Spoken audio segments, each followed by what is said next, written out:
কবরের জীবনটা আসল জীবন। বিশ্বনবী দোয়া করতেন, আল্লাহুম্মা ইন্না নাউযু বিকা মিন আযাবিল কবর।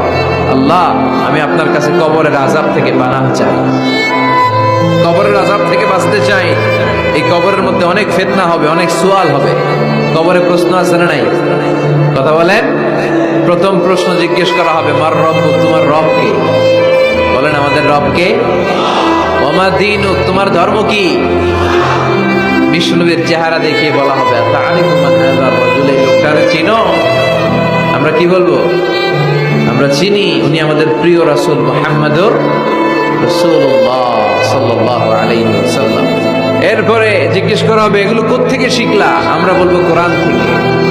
ফায়ুফসাহু লাহু কবরুহু ৭০ যিরাআন, সুন্দর সুন্দর উত্তর করতে পারলে আপনার কবরটারে ৭০ হাত লম্বা করে দেওয়া হবে। ইফতাহু লাহু বাবুন ইলাল জান্নাহ, জান্নাতের দিকে একটা দরজা লাগিয়ে